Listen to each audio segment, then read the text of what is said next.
Hello, everyone, and welcome back to Sailing Prima BarcaVela podcast. This is a podcast where Jennifer and I, Francesco, are trying to meet as many people as possible in the sailing community and learn as much as we can before we head out there permanently ourselves. Today's chat is with sailing vessel Faelan. That stands for wolf in Celtic, and that's Faelan. Please check them out on Instagram. That's SV Faelan, Faelan.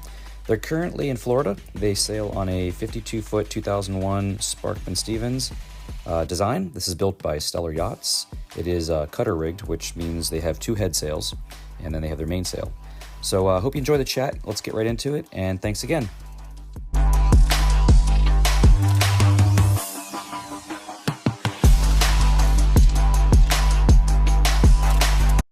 Hello. Hello. Hang on, I'm trying to unblur things. No problem. Socks and boots. Yes. And in fact, I'm going to change it so that it says socks and boots instead. Michelle, shock it. I'll blur that out. All good. All good. Background effects. I'm glad you're dealing with this because I don't know how to deal There with you it. are. A kitty too. Yes, you have the kitty. You've got everything. Oh, nice. Yeah. I like the background. You've got some palm trees blowing in the wind. Got a sea breeze going on. It's honestly, I was talking to a guy down on the dock earlier and I was explaining I want to go sailing. He's like, you go sailing in this crap. I'm like, this is what I'm used to, man. That's what you're supposed to do. It's blowing, let's see, down at sea level, it's blowing at about 10 to 15. And Perfect. the upper elevations is blowing up in the 25s and 35s. So Yeah. that's like, I don't know. That's what I'm used to sailing in. It's like it's okay. So it's only blowing 20. Oh, okay. Throw everything up. We're good. It's blowing 30. Throw it all up. We're good. I mean, do you even want to go if it's less than 10, really? I mean, you got to go between 10 and 20, 25. Okay. You reef. Yeah. I mean, it's easier to reef, and honestly, I hate the sound of the engines. So Yeah, right. Yeah. So how's the kid doing? The kid's feeling better? Yeah. Kid's doing better. Yeah, he's been sick for about 2 weeks. He was getting better. He was bad, got better, got worse, got better again. And yeah, he finally got off to school today. So we're positive things are taking a turn. Might be some kind of sinus infection thing going on or something like that. But too much puking, too much puking for my comfort. I'm like, dude, what's going on right now? So we'll see. I think he's doing better. He got some nausea medicine. He doesn't have an ear infection? Sorry? He doesn't have an ear infection? I don't think so. I think it's just a lot of drainage. I think it's just stuff going on with he's not really eating well. Not that he's got like a eating disorder or anything like that. He's just not like keeping food down.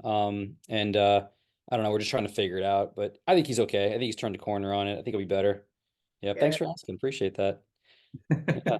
So yeah, let's get into it. So for the record, for everyone who's listening and watching, whose socks and whose boots? I know socks is on my left. That's socks. I'm boots. Yeah, and where do you guys get those names? It's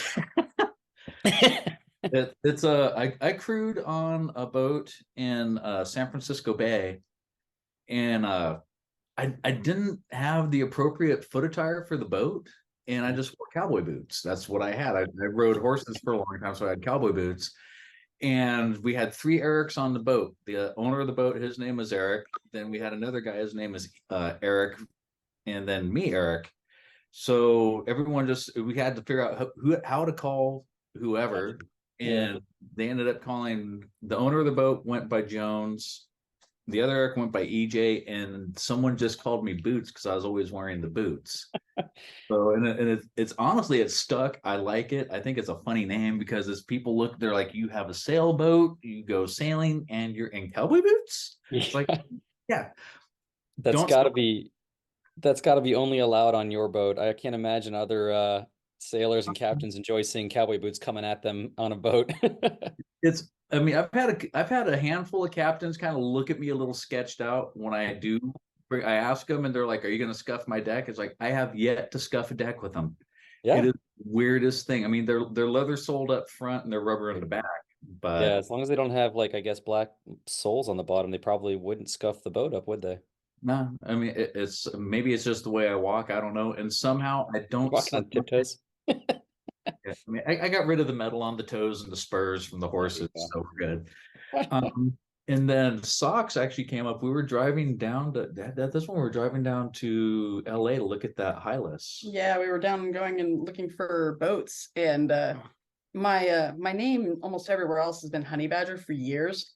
I did Burning Man for 25 years, and I got you never get given your you never pick your own Burning Man, you get given your Burning Man name. And I got given the name Honey Badger, but when I showed up to crew on the boat, I was like, Honey Badger has a connotation that yeah, care. Which is kind of true, because I mean, it's no. I care just about the right things. It's arbitrary what I care about, but I do care about the right things. And given that he was Boots and we were together, it was like, you know what? Let's just go with socks. That's kind of funny, and that'll make everyone laugh. So people would, ask on the boat, who's, what's your name? He'd say Boots. And then they'd look at me and they go, what's your name? And I'd say Socks. And they'd look at us. Are you guys together? I love it.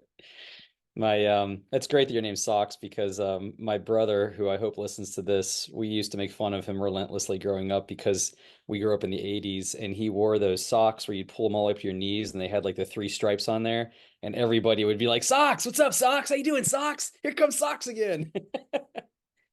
It's so the trick with those is if you're wearing boots, they're great. If you're wearing tennis shoes and shorts, don't. No, that's an epic look. Oh, it's like Miami. It is all over Miami. I mean, of course, socks with sandals is what Jennifer, she's from Florida, and sometimes I wear socks with sandals, and she's like, those are our winter shoes down in Florida. I will confess to where I was wearing wool socks yesterday with my Tevas. Walking up and down the dock. And he did while I wasn't watching, because he knows if I saw it, I would have judged him so hard. That's awesome. So how long have you all been in Florida? I think you just moved there within not too long ago. Just over 2 years. Yeah, a little over 2 years. October of 21.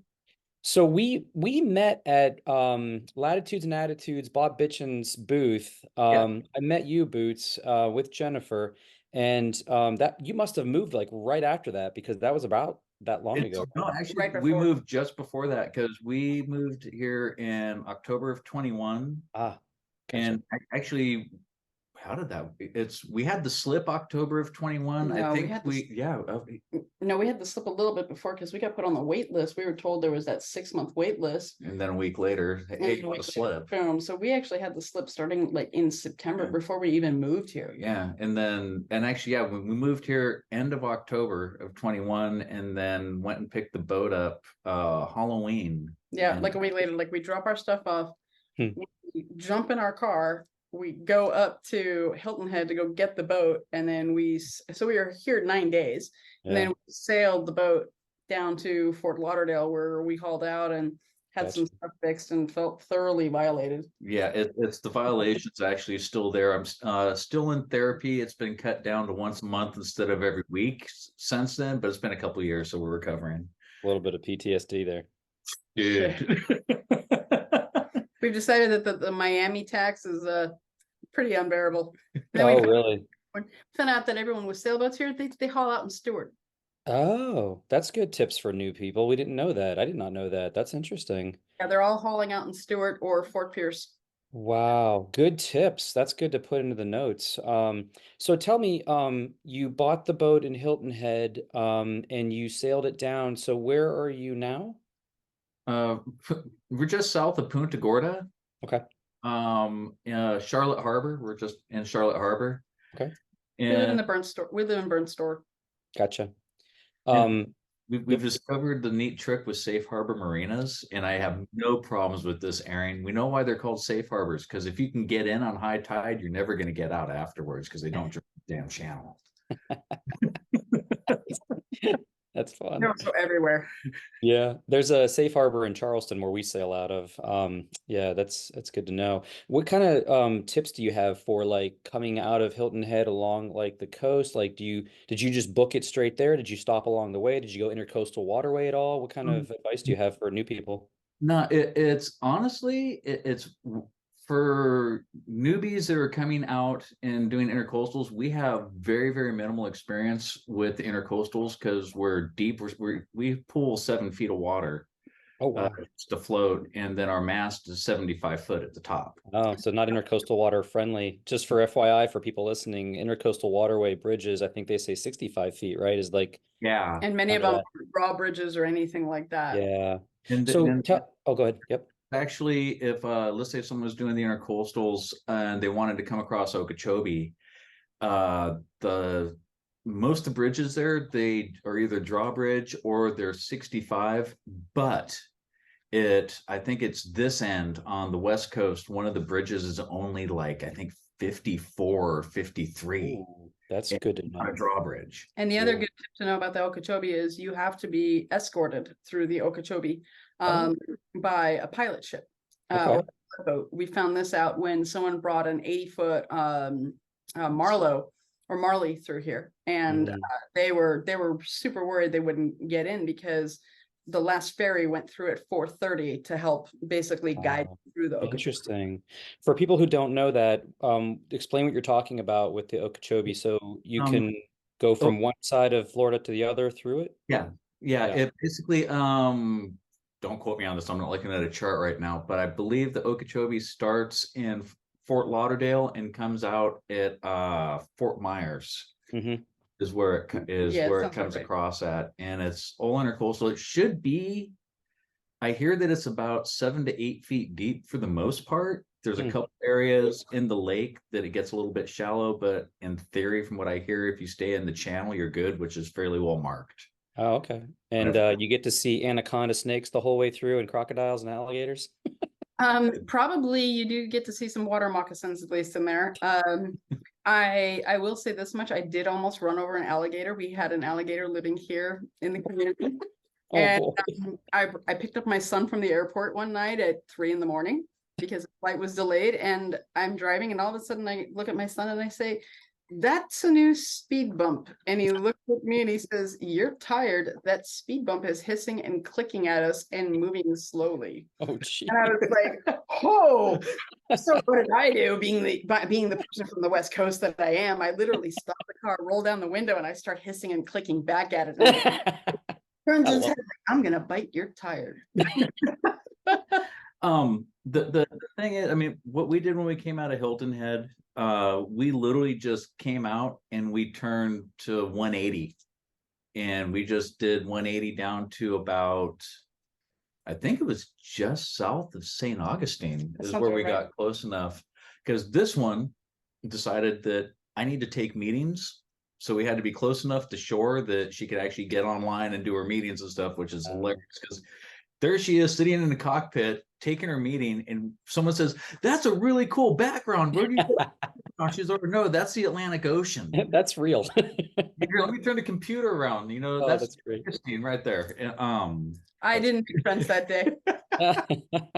So you were able to pick up signal. You're not using Skylink or anything. You're able to pick up cell phone within a certain distance offshore? So we have Starlink now because of Hurricane Ian. Before Hurricane Ian, we didn't. When you're sailing, you can get signal depending on your provider. You can get 5 to 10. I think we're about 5 to 10. So I'm with AT&T. My signal stops at about 4.5 miles offshore. Gotcha.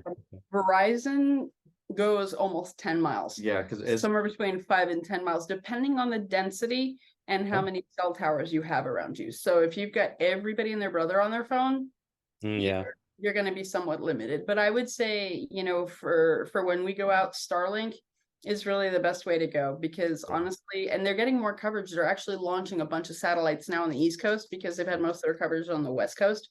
And they actually changed their marine plan. Their marine plan used to be just astronomical. Ridiculous. It was ridiculous. The equipment alone for the marine plan, I want to say, was somewhere between 5 and 10,000. And now you can actually get the lower package, which is what I got. Not the $500 residential, but the $2,500 package.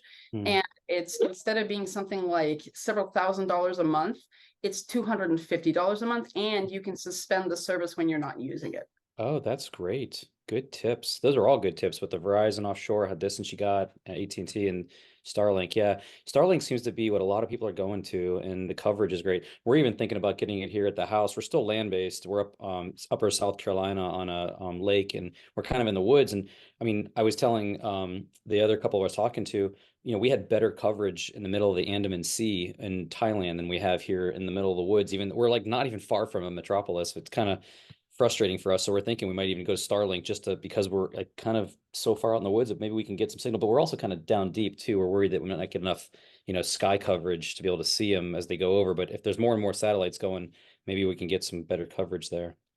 Yeah, it's I actually know one of the guys I work with. They live out in the boonies here in Florida, and I think they were using their cell phone and just hotspotting it for them to do work. And then he broke down and got the Starlink, and he's like, "Why did I do this years ago? Oh my Yeah. God, it was amazing." Well, They're right at that fine line to where they can't get fiber or the high speed Yep. through the lines, That's but us.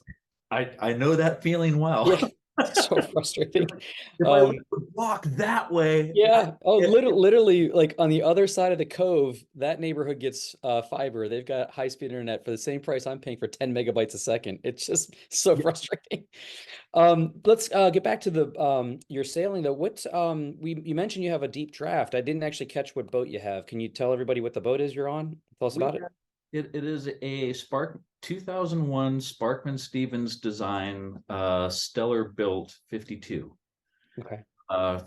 Three-quarter keel skeg rudder.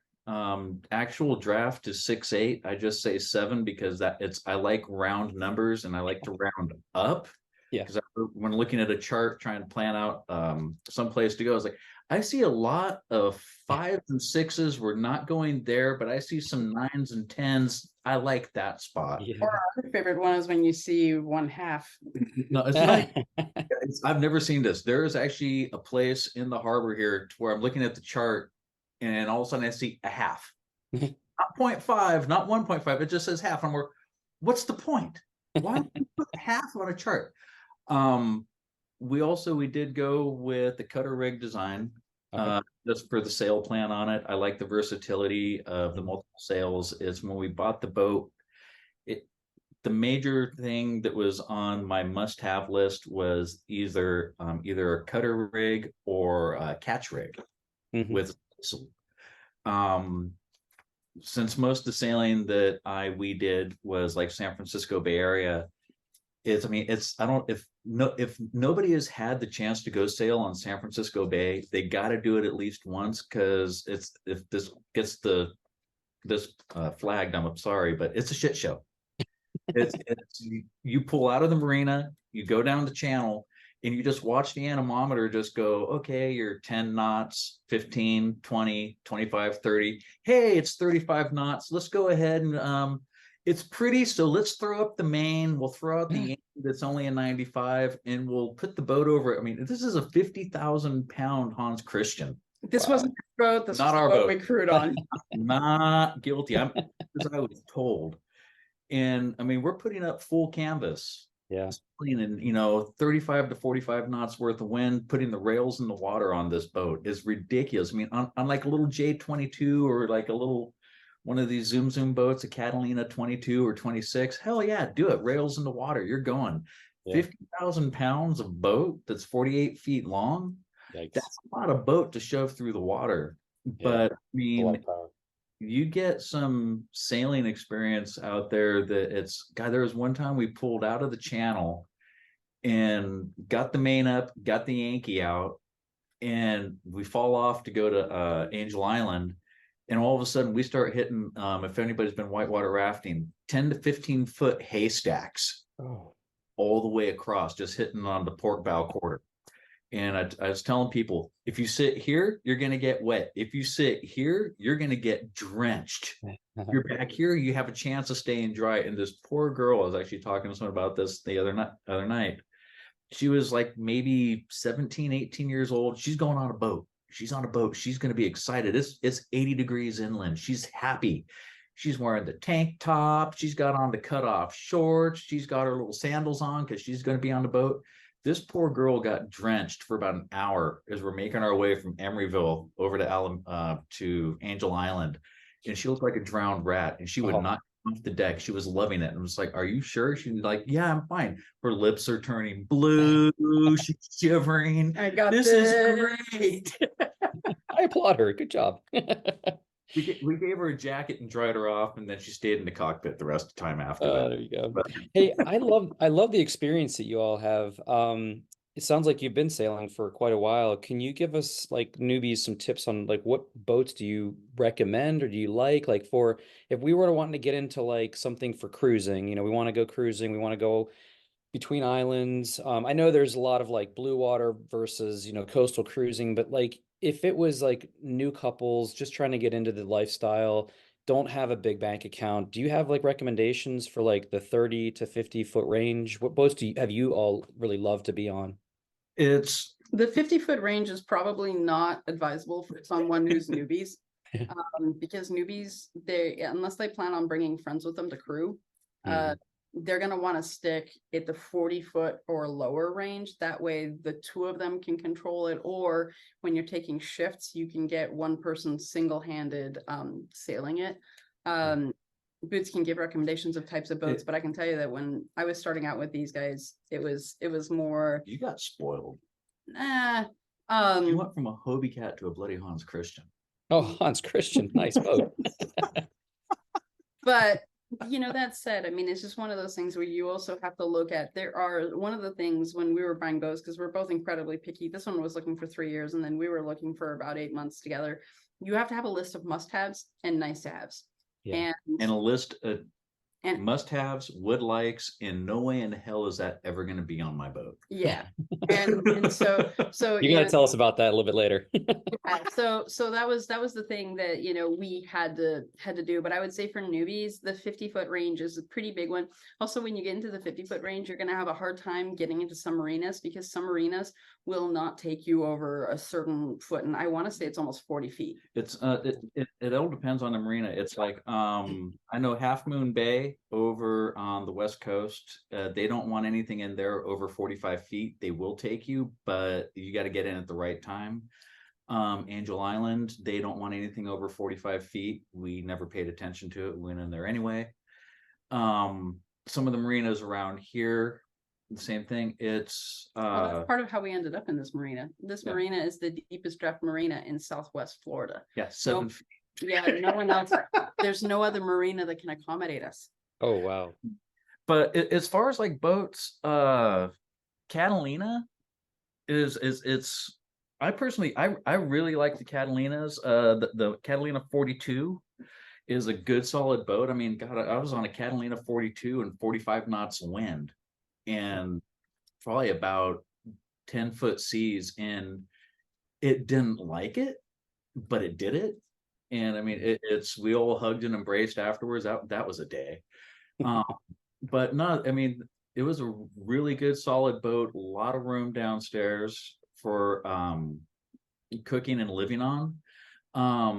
A friend of mine has a Pearson 36, which is a northeast boat, and that thing is about as solid as it comes. We actually took that and sailed it up to Drake's Bay out in the Pacific, and we're doing, I mean, they're not fast. We're probably about 25 to 30 knots worth of wind, 10 to 15 foot seas, and we averaged probably like 4.5 or 5.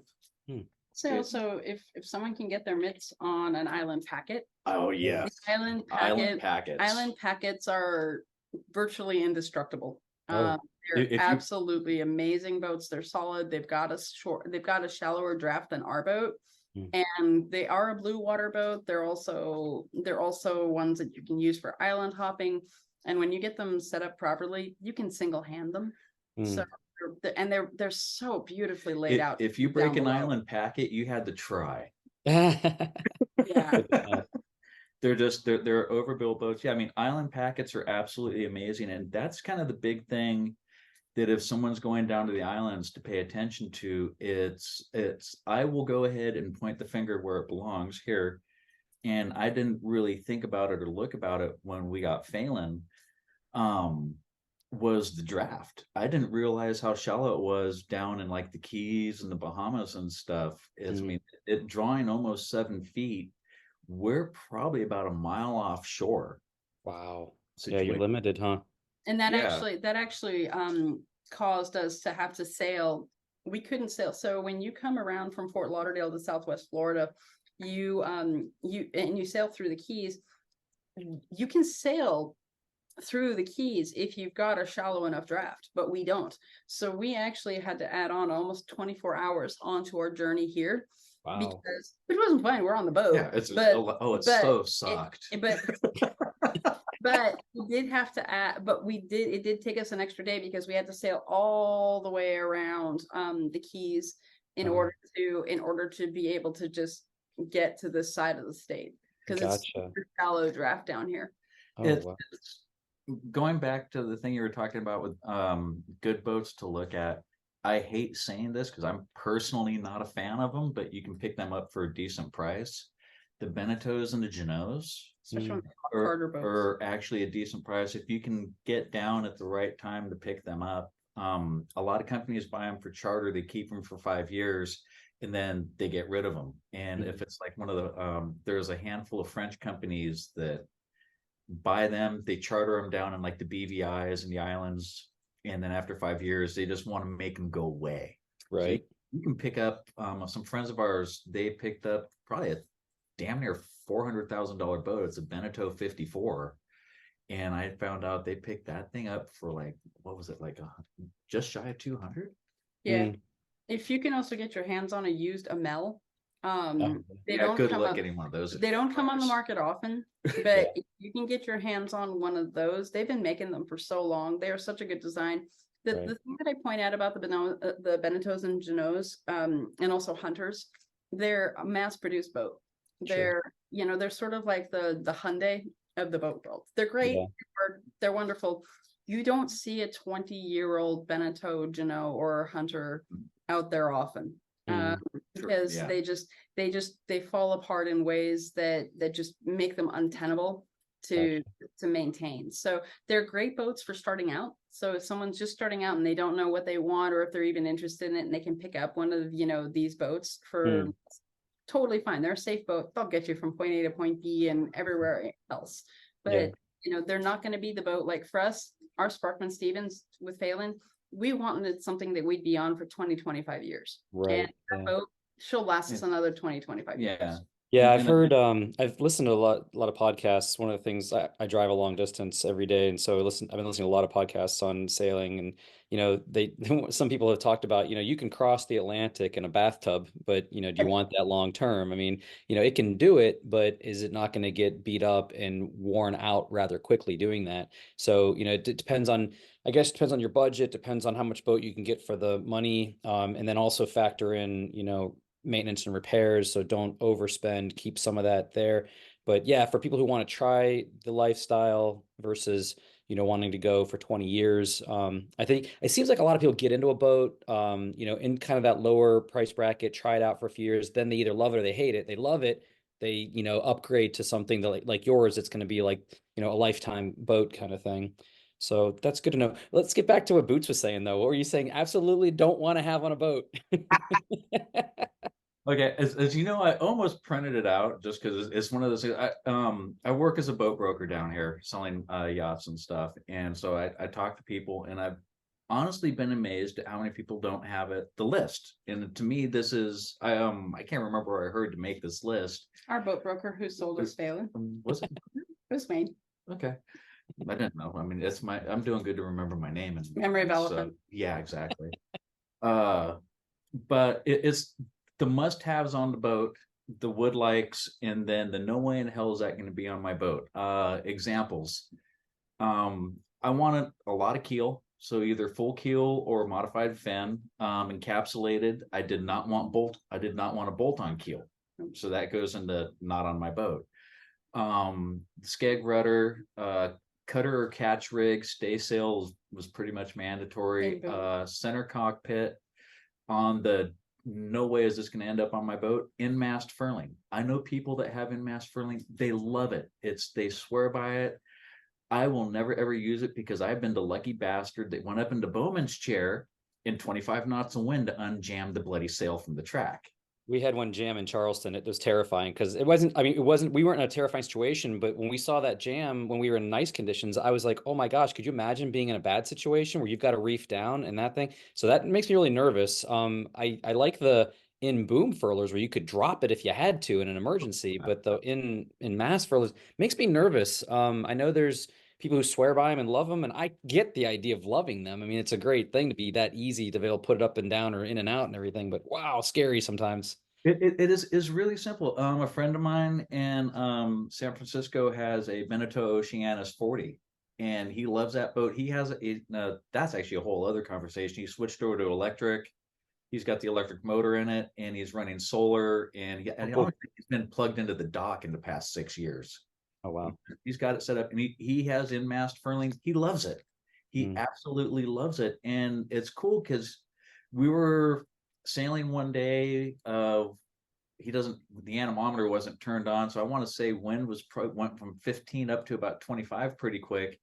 He just pointed up a little bit, furled a sail in to take a reef, and then took off.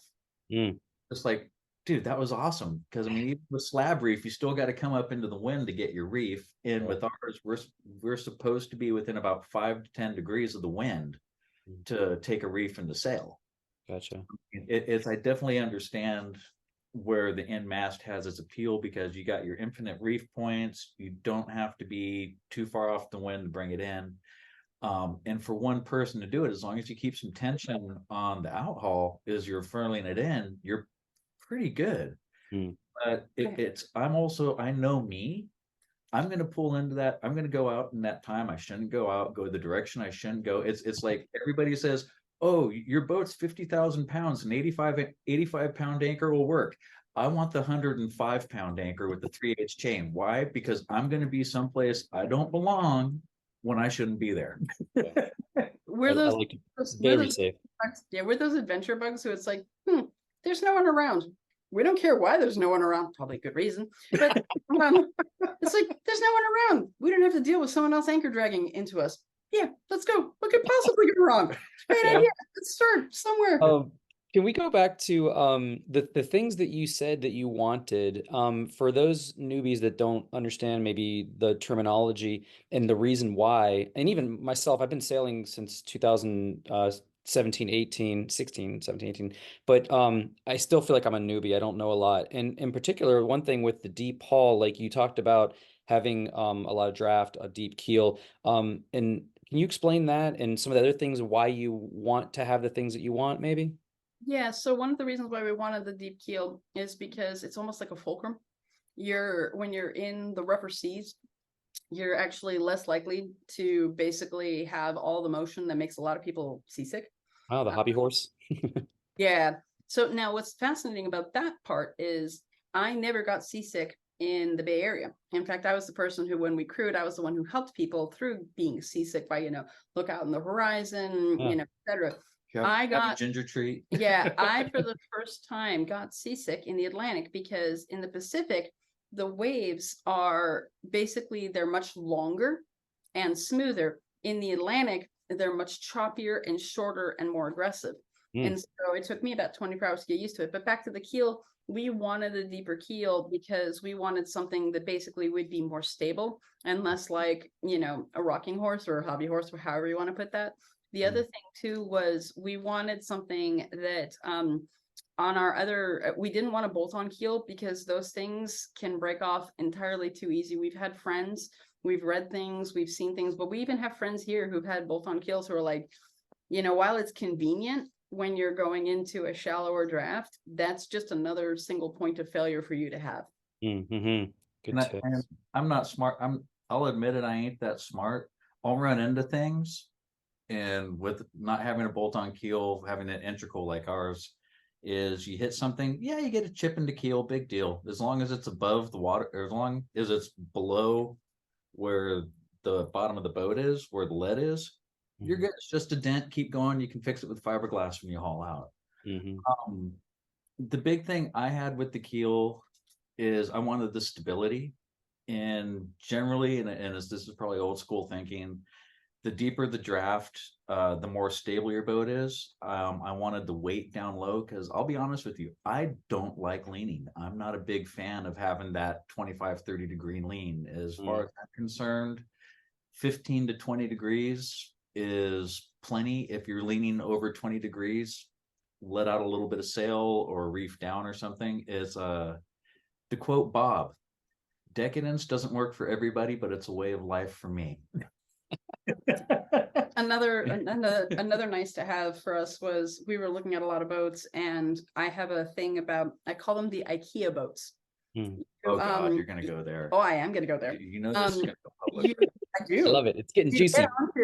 And I'm gonna get, and I'm probably gonna get a ration from IKEA, but I don't work for them, so I don't care. I would get on boats and they would squeak. I could feel the veneer floors. Or I would open a cabinet and it felt so lightweight that I knew it was going to warp. And so my thing is, if I'm spending this kind of money on a boat that I'm going to basically trust my life and safety to, I'm not going to get on something where I can hear and feel the floor panel squeak, where everything just feels like, really, this is what you put together. And if I had $1 for every boat that I walked on, and literally, if I walked down it, we'd have our solar system. Yeah, or not solar system. We'd have the entire thing set up. I would literally I'd get on, I'd put one foot down, I'd be like, nope, and I'd literally get up and walk off. My other must-have was curved steps. This became, he thought it was hilarious. He still is hilarious. But let me tell you, when you're out at sea, and I learned this one in San Francisco when we were crewing, because it was rough water sometimes. We went out, rain or shine, we didn't care. Having those curved steps to go down, there were times when I was incredibly grateful for those, because it meant that if the boat heeled either way, I was still not falling down, and I'm as graceful as an ox. So that's interesting. Never thought of it. So if you had flat steps and you're on a heel, and they're wet, you just slip right off, right? You break your neck. Oh, that's a great. And it's the other things to look at is one of the things I really wanted was we both like to cook. And to me, the galley was a big thing. And this is actually a good thing for newbies to look at and to think about if they're getting a boat. Picture that boat leaning over at 20 degrees. How are you gonna be able to actually cook something? I mean, it doesn't have to be like a big fancy meal, but can you throw can you throw a tortilla in a pan and make a quesadilla while that boat's leaned over at 20 degrees? How are you going to wedge yourself in the galley so you can cook? Because I mean, it's we're close to the Bahamas. I mean, we're halfway up the west coast of Florida, but for us to get to Key West, it's still 24 hours. If the wind's coming out of the west or coming straight out of the north, it's probably another 24 to 36 hours. Probably more like 36 hours for us to get to the actual islands. That's jumping in the middle of the Gulf Stream and taking the current with us with 25 knots on the beam. I mean, that should put us probably about 15 knots over ground. Yeah. And you figure 36 hours, at some point in time, you're going to want to eat. Yeah. And, even just making a sandwich, I mean, how are you going to wedge? I mean, I look at the Genoas. I mean, it's God, what's that one? DeFore. I love the DeFores. They're gorgeous. They're a little bit IKEA-ish for her, but I mean, I love the layout of the DeFores. But okay, you're leaning over at 20 degrees. You have this beautiful galley going across the forward bulkhead. How are you going to wedge your butt in there so you can actually make a sandwich? I mean, something as simple as a peanut butter and jelly. We chartered a 46-foot DeFore when we were in Antigua, right at the height of COVID. I don't know how we got in and out of there, but there was nobody there, which was kind of fun. But the DeFore was a beautiful boat, but exactly what you're saying was a concern. But we didn't really do any like long passages or anything like that. But it's a good thought though. Like I think people like to hear, what do you eat? Like how do you prepare meals? What's your favorite like underway recipe? You're both cooks, huh? Yeah, I tend to pre-cook stuff and then just put it like in Tupperwares in our fridge, and we've got a fridge that's we're spoiled rotten with that fridge. I like to, I do things like schnitzels or kielbasa because I need protein. Yeah, and nice. Actually, we all need protein.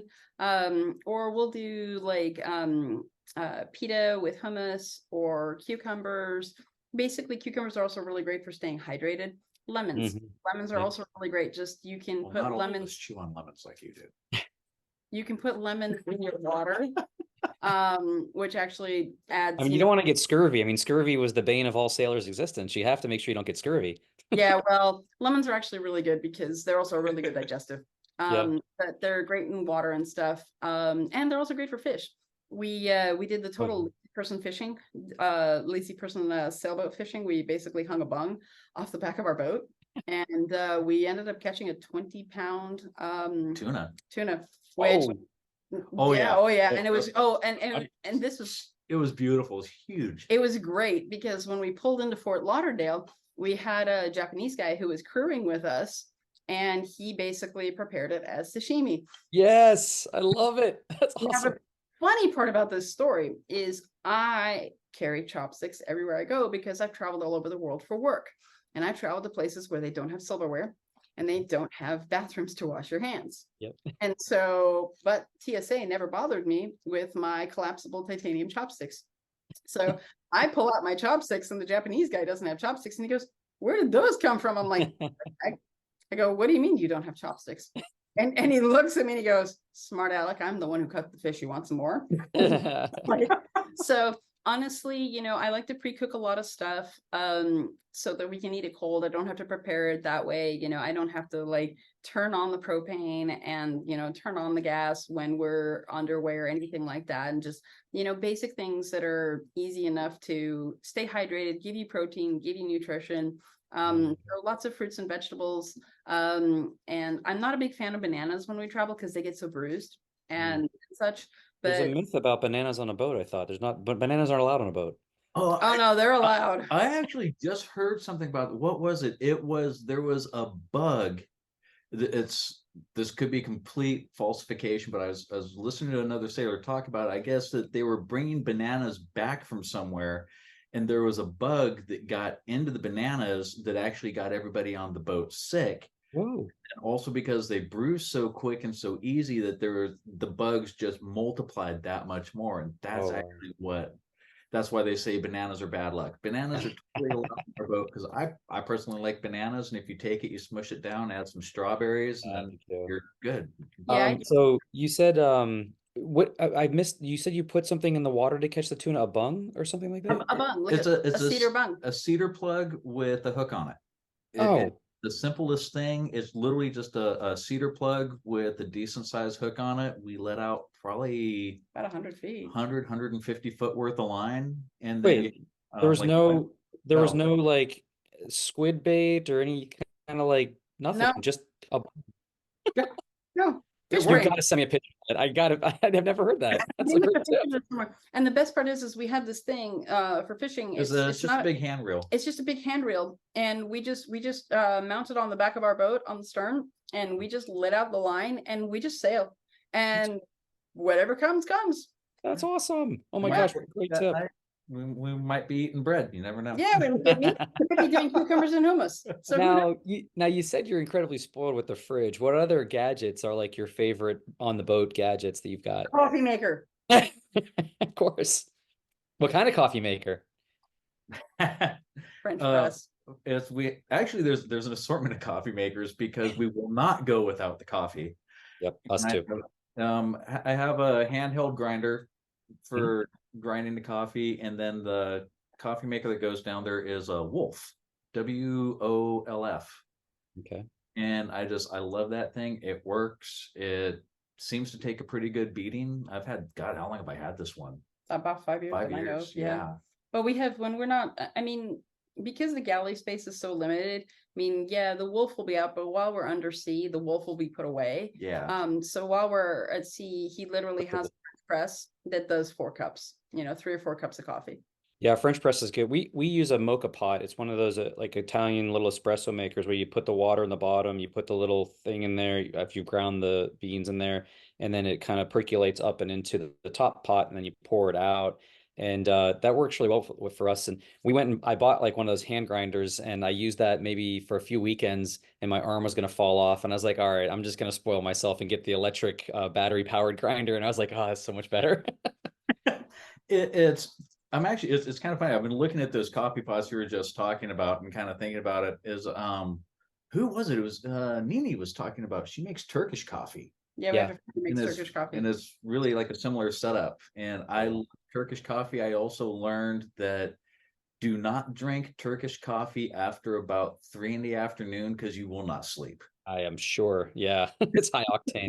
Yeah, we could probably go on for hours about coffee. Oh, Do you have any other favorite gadgets on the boat? um, the windlass. Oh God, there's a handful on there that I probably totally take for granted because as we did So step up. before we put in our electronics, we actually used a couple of iPads, basically with Navionics RAM and Windy mounts. and RAM I was mounts. going to ask you about software. What was your favorite software packages too? Yeah, Navionics. I am a big fan of Navionics. I like Savvy Navi as well. I'm a data nerd, so for me, triangulate with Yeah. as many different systems as possible, and all of these little software applications have different functions in them that the other one doesn't. So like when he was crewing on a boat that they were bringing back from Kima, Texas, I was actually able to predict certain things better than they were because I could see the undertow in the Gulf. And Wow. Navionics didn't show the undertow, but Savvy Navi did. Savvy Navi. That's a good one. I've not heard that one. I got to look that one up. All right. It's out of Europe. Yeah, it's you'll get that a lot like in the Med and the European waters. It's starting to come over here as far as your charts, Navionics. I hate boosting Navionics. I don't like Garmin. But it's honestly the most accurate. The electronics we have on the boat are B&G. It's you know what our other favorite thing is?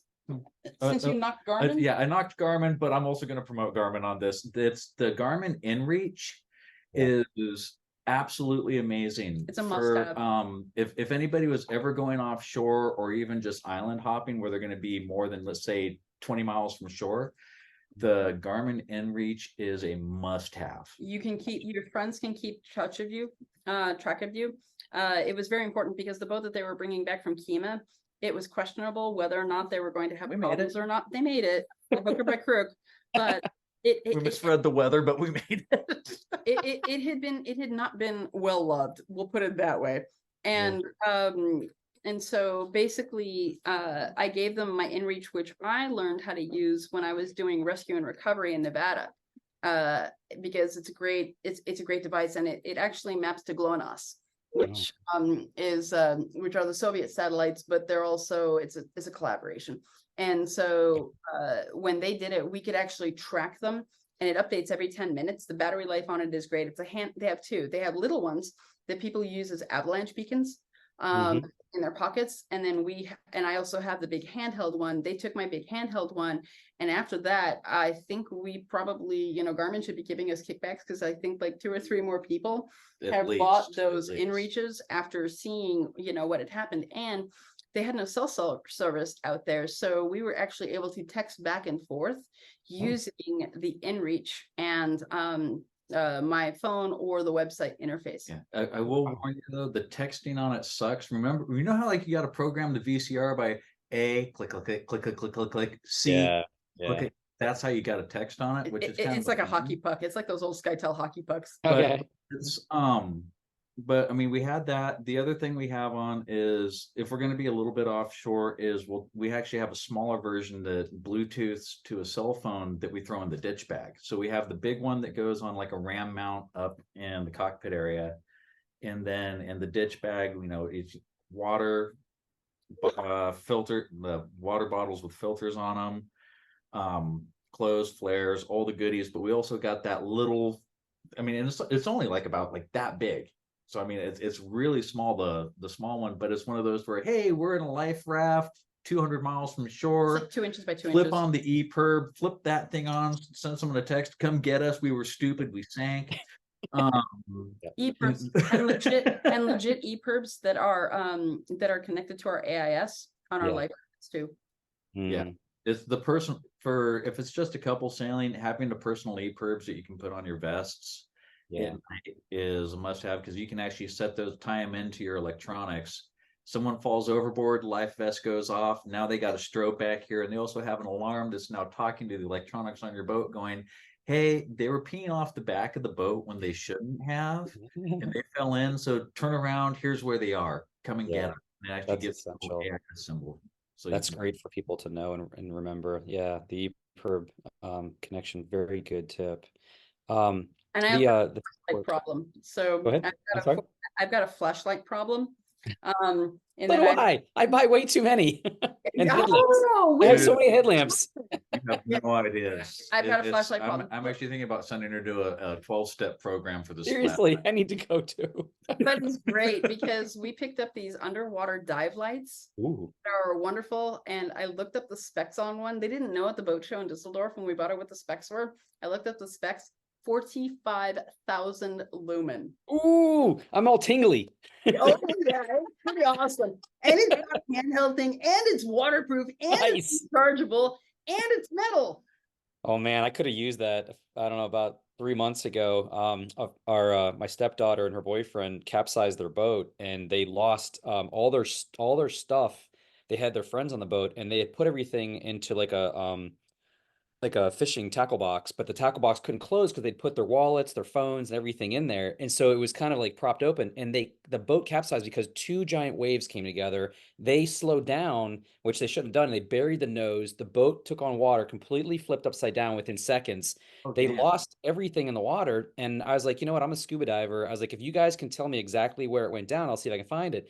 And so I just had like these cheap, underwater lights, and I had strapped them to each of my forearms, and I basically couldn't see beyond like the tips of my fingers. I mean, we live on a pretty clear lake, but still, like, I couldn't see very far. But I did find it though. I found everybody's stuff. I found all the wallets, all the phones, all the keys. They were forever grateful, except for the one kid. He was like, "Oh yeah, I had like $500 in my wallet." I was like, "Nah, sorry, I didn't find that." Just kidding. So the best part is I may have a flashlight problem. He has got a Pelican box problem. Yes. The Pelican cases, and it's the dry bags and Pelican cases on boats are just, it's the way to go. It's God, when did we go to, that was what, 2 weeks ago? We went to the beach. I have a drone that I keep in a Pelican case to where I've swam across from the boat to the beach with it in the Pelican case. It stayed dry. Nice. The last time we went to the beach, we had some issues anchoring on a friend's boat, but we ended up swimming to the beach anyway, and we just threw everything in a dry bag. I never actually took one and completely submerged it. This was the first time. It worked. I mean, our stuff a couple things got damp, but that's it. I mean, so like our phones were in there. I think there was shells because somebody needed shells. I like collecting shells out here. They're different than what I'm used I think to. we did the most, but like the towels, change of clothes, everything was in there. And I mean, yeah, it was dry enough to where if someone said, "Hey, let's go over here and grab a burger," it'd be like shake it out real quick, put it on, and go. Good. Cool. Lightweight clothes are a good thing too. I'm personally a big fan of specifically Kohl, KUHL. Cool. KUHL. Cool. We like them because they dry super fast. Okay. Yeah, and it's the long pants. I'll get them wet up to the knees, and within about 20 minutes, half hour, they'll be dry. Oh, nice. These are all great tips. Cool. And even if you're going like even in San Francisco Bay, there was a couple times, and anybody that knows that place, water on a warm day is 57 degrees, which in my opinion is too cold for my happy butt to be in it. He said to the girl who grew up near Tahoe. Yeah, but you can go in there, set of like Under Armour thermals or Smart Wools underneath those Kohls. You stay warm. Even when you get drenched, you stay warm. Oh yeah, for sure. I mean, nothing beats a good solid pair of Fallies, but in a pinch, that works. And having Fallies on the boat, definitely a must. And the other favorite gadget we have is those boat poles, the ones. The hook and moors. Yeah, the hook and moors poles. Yep, I saw those. You were actually showing those off to me when I met you at the booth at Bob Bishan's. Was he wearing the kilt? Was it the day I was wearing the kilt? Yes. Bob did not want him to wear that kilt. Bob looked at me and said, "Don't let him." I'm like, dude, he's part of your family. When do you ever do what you're told? And he goes, a couple of first words and walks away. At the end of the day, he goes, "That worked out really well. People came, they talked, they had a great time, they bought, he sold." I was like, he hooked them in. Ha. Nice. Go ahead. Oh, I was gonna go ahead and finish your thought. I was gonna shift One of gears. the other things, and some of our dock neighbors turned us onto this, is the having like an extra cooler that you can plug in. That's a 12 volt. Yeah. Yeah. We ended up getting one of the Engel coolers We love that it. is either a refrigerator or freezer. Oh my God. It's a Yeah. game changer, It- and it- it fits under our table. It's I forgot to plug that thing in when we came around from Fort Lauderdale through here. I forgot to plug it in for the first 24 hours. Yeah. Stuff was still frozen. Wow. Yeah. What was the name of it again? Engel, Engel. They're out of Jupiter, Florida. And they are worth their weight in unobtainium. I mean, they're not horribly expensive for a marine Avatar. Yeah. Because you know, the minute you put anything marine in the name, it's going to be at least 5 times more. Right. They have not done that with this. They are a great company to deal with. I bought it. Nice. He picked it up from their warehouse. They're just amazing, and they make them in various sizes. We've got one of the larger ones, but they make them small enough, like a small Yeti cooler. So they make them like in the 18-inch size. Ours, I want to say, is like the 24 by 18 size. Man, this is awesome. You guys have told me so many great things. I'm going to go back and listen to this and take notes because there's so many great products you guys have told me about. This is awesome. Thank you so much. I was going to shift gears a little bit. Some of your favorite anchorages, like if you were to have all the sailing and all the world exploring you've done, like I know you've explored all over the world, Socks, but if you could limit it to maybe like places that we would go on a boat, like what are some of your favorite anchorages, some of your favorite cruising destinations? What do you recommend people go check out? I wish I can give you a big list, but unfortunately, I've spent more time working on the damn boat than sailing it. We want to sail to the Med. We definitely want to sail to the Med. We definitely want to spend some time in Europe, specifically around the Netherlands. We've got a lot of friends there. We've met a lot of people there. No, we talked about this. That's cold. We go in the summer. It's not cold. It's still bloody cold. We'll be going. Yeah. We plan to go to the Med. Yeah, we got to get there. Sugarloaf Key down in the Keys is really nice. Yeah. You mean where I got stung by the jellyfish? Yeah. Oh, yeah. So, if you're on Legend. the boat in around Florida, we didn't know about this. Socks was nice enough to find this for us. If you have your feet dangling in the water and you see what looks like a blue trash bag floating towards you, take your feet out of the water. I know what that is. Yeah.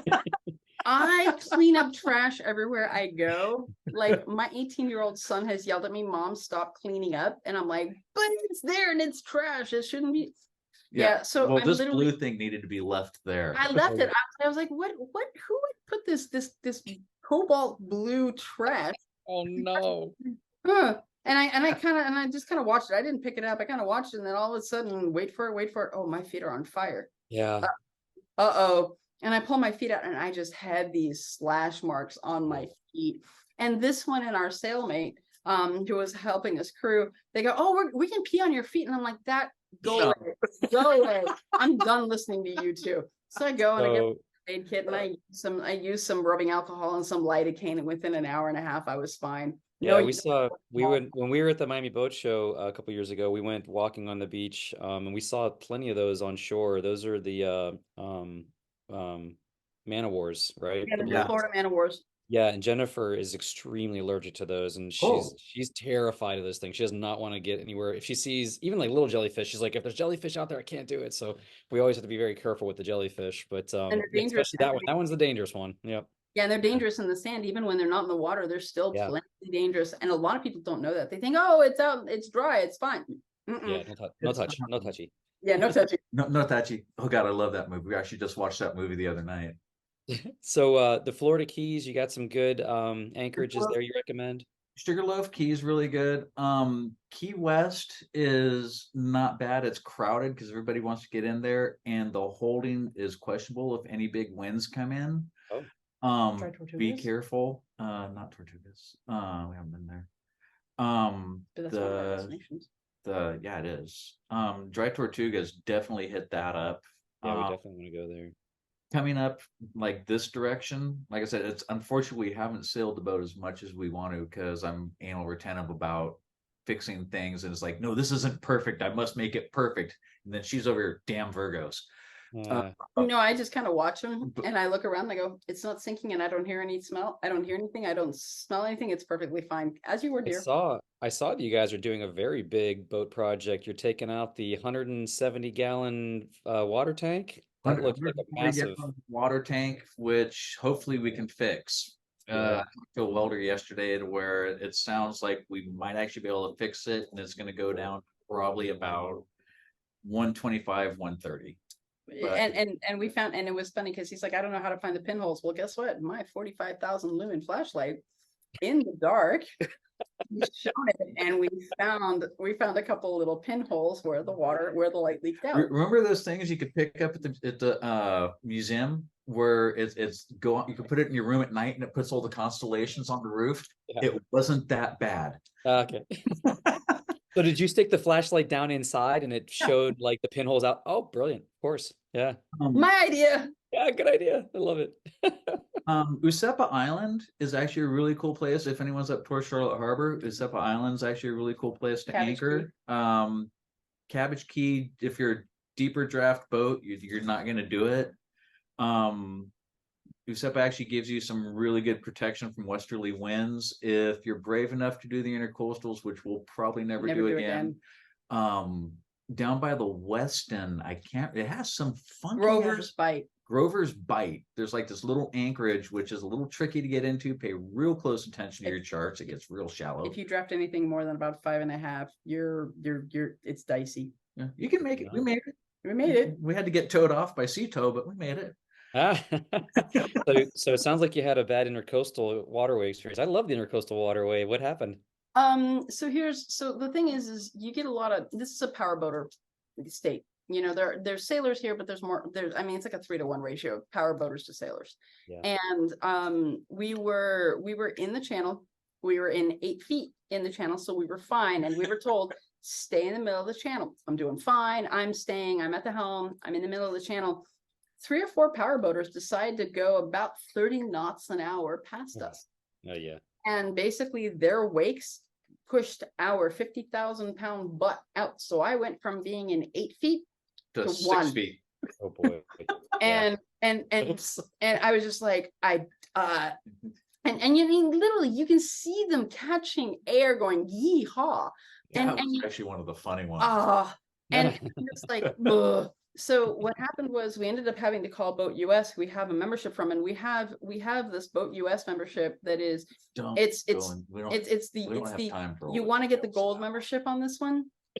We got towed off, but let me tell you, it was a heck of an experience because, we were getting pushed even further out. So because the water's so shallow and because there's so many aggressive people out there so desperate to get to their fishing hole, kudos to them. They're going to get all the fish. We're not in a hurry, otherwise we wouldn't own a sailboat. So that's really the ICW. It's just such a pain. And it's a high-speed interstate. It's Ian and all the hurricanes here have destroyed it. So what was in existence pre-Ian, it's not quite the same, and the charts haven't been quite updated yet. Gotcha. Yeah. Okay, a few more last questions. What is your favorite sundowner drinks? You go ahead and go first on this one, because I'm complicated. For me, I like my Angry Orchards, but I do like my margaritas. And so, a nice sundowner drink is just like a basic margarita. And something not too sweet, make it tart. It'll do the trick. It'll relax me. Get those lemons in there. Yep, get those lemons in there. So the reason I said I'm complicated, I actually don't drink. This is actually, I'm going to go off on a second on this one. That's why I let her go first. I'm actually celebrating 19 years sober end of this month. Congratulations. Good job. Yeah. My big sundowner, you ready for this? I'm hardcore.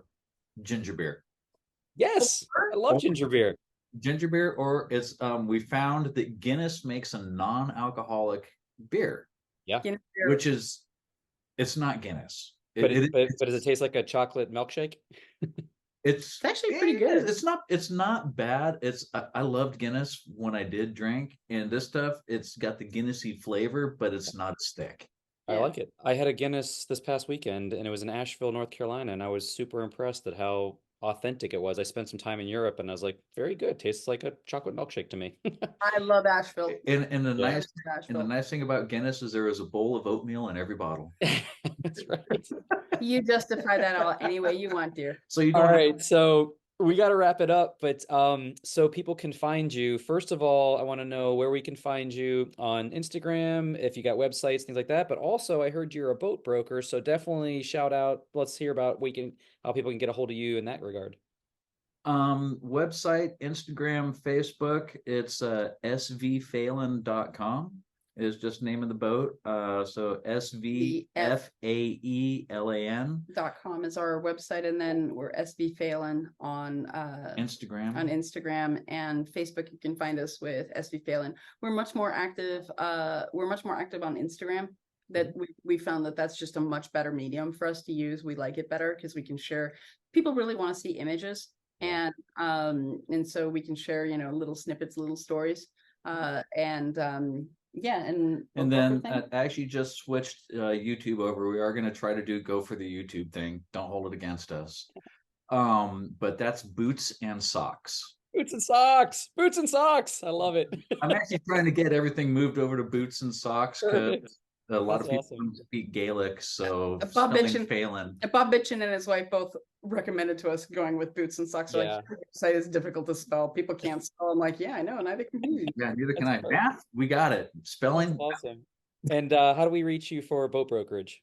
Same place. Can I give out a phone number or an email? That's up to you. If you know what, screw it, phone number. Southwest Florida. If someone's looking for a boat, I'm more than willing to travel for the right boat. Phone number is 510-364-2102. You can get me either phone, text, WhatsApp.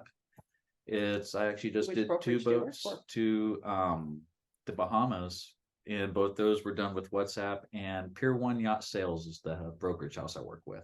Awesome. Pier 1 Yacht Sales. All right, guys. I really so much appreciate this. This was so fun. I had such a good time talking with y'all, and I can't wait to make our way down to Florida and hang out with you. And if you're ever up in South Carolina, definitely look us up, reach out to us. You know how to get a hold of us. Well, you guys need to come down and go sailing because that boat's actually going to the Tortugas. If I could get the damn water tank in, hopefully in February.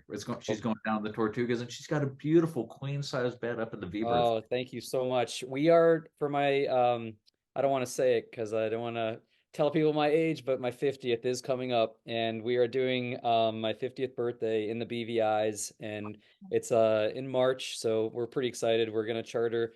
We got 7 friends coming with us, and we're so stoked. We're gonna do 2 weeks down there, but we will definitely take you up on some sailing in Florida, especially to the Dry Tortugas. I've always wanted to go there. It looks like an amazing trip. So yes, yeah.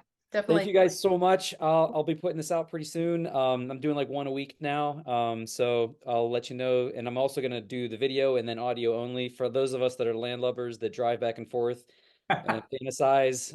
We really do listen to a lot of these podcasts and try to glean as much information as we can. So that's one of the reasons I'm doing this, but also just to meet wonderful folks like y'all and build that sailing community and that network up. So thank you so much. Really appreciate it. We'll talk to y'all soon. Guys, take care. Thank you. All right, ciao. Bye-bye. All right, so that's a wrap. We just got done talking with Sailing Vessel Faelan, Eric and Michelle, really wonderful couple, as you could tell. Please reach out to us, them, if you'd like to get in contact, and check us both out on Instagram. We're also on YouTube. The video version of this will post very soon. This is the audio version. And we really appreciate you hanging out with us for a little bit here. We are at SV_Prima B on Instagram, which is Prima BarcaVela. You can also find us at our website, www.sailingpb.com. We're also on Patreon if you'd like to support this and more podcasts. We really appreciate it. Please click and subscribe. That helps us enormously to get more followership and more support. And check out Sailing Vessel Faelan, Socks and Boots. It was great talking to y'all. Can't wait to see you all again soon. Thanks. Bye.